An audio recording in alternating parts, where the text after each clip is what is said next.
Bismillahirrahmanirrahim. Assalamualaikum warahmatullahi wabarakatuh.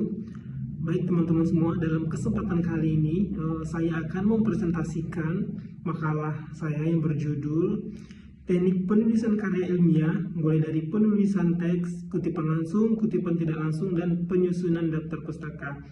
Yang mana untuk melengkapi tugas dari mata kuliah penulisan feature dan artikel. Sebelumnya, saya pribadi mengucapkan sangat terima kasih kepada Ibu dosen pengampu, yaitu Ibu Ana Fatun Walidah. Oke, baik teman-teman semua, langsung saja ke materi pembahasan yang akan saya bahaskan pada kesempatan kali ini.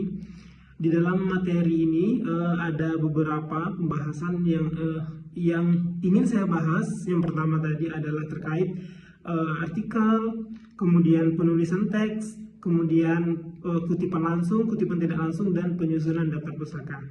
Oke teman-teman, yang pertama terkait karya ilmiah penting untuk kita pelajari, terutama kita sebagai mahasiswa, tidak hanya sebagai memenuhi dari salah satu tugas dari perkuliahan, namun karya ilmiah juga menjadi tempat kita untuk menyampaikan sesuatu gagasan yang sistematis dan melatih pola pikir kita sebagai mahasiswa untuk berpikir kritis, logis, dan terstruktur. Kemudian, karya ilmiah juga salah satu dari menjadi bukti kemampuan dari suatu akademik atau suatu lembaga tersebut. Kemudian teman-teman semua, di dalam penulisan karya ilmiah tersebut tentunya ada banyak sekali kendala, terutama kita sebagai mahasiswa yang baru mulai belajar terkait karya ilmiah. Yang pertama itu adalah bahasa ilmiah yang belum dikuasai, karena memang kita dalam keseharian kita kan jarang menggunakan bahasa Indonesia baku, namun kita sering menggunakan bahasa daerah, dan ini menjadi salah satu kendala kita sebagai mahasiswa juga dalam penulisan karya ilmiah tersebut. Namun dengan seringnya kita membaca buku-buku, itu juga membantu kita dalam memudahkan kita memahami atau menyampaikan dengan menggunakan bahasa Indonesia baku. Kemudian sering tercampur antara bahasa formal dan non formal gitu. Dan juga sering juga kendalanya adalah paragraf yang tidak fokus dan bertele-tele. Nah, dalam kesempatan kali ini teman-teman juga nantinya sedikitnya akan saya sampaikan terkait penulisan dari karya ilmiah tersebut. Oke teman-teman semua, yang pertama, karya ilmiah itu harus objektif.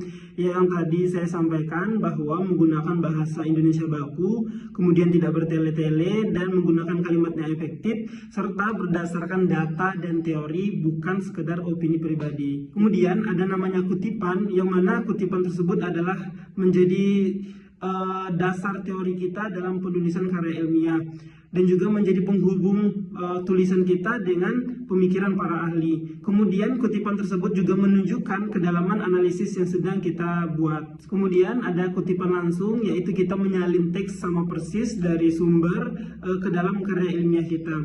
Ini dipakai untuk pernyataan penting, kemudian kita wajib mencantumkan sumbernya. Dan ada kutipan tidak langsung, yaitu kita menyampaikan ulang ide yang kita pahami dengan menggunakan bahasa kita sendiri.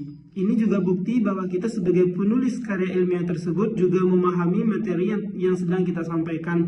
Kemudian kita juga wajib mencantumkan sumber dari kutipan tidak langsung yang tadi kita sampaikan. Kemudian yang terakhir ada daftar pustaka. Kita sebagai penulis dari karya ilmiah wajib mencantumkan sumber-sumber yang tadi kita masukkan ke dalam karya ilmiah tersebut. Ini guna untuk menunjukkan bahwa kejujuran dan keaslian data yang kita buat. Format dalam penulisan daftar pustaka adalah harus konsisten dan rapi, kemudian disusun berdasarkan huruf abjad. Begitu teman-teman semua.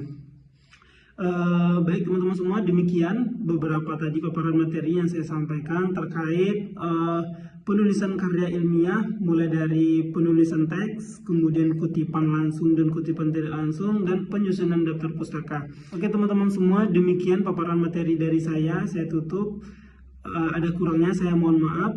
Wabillahi taufiq wal hidayah. Wassalamualaikum warahmatullahi wabarakatuh.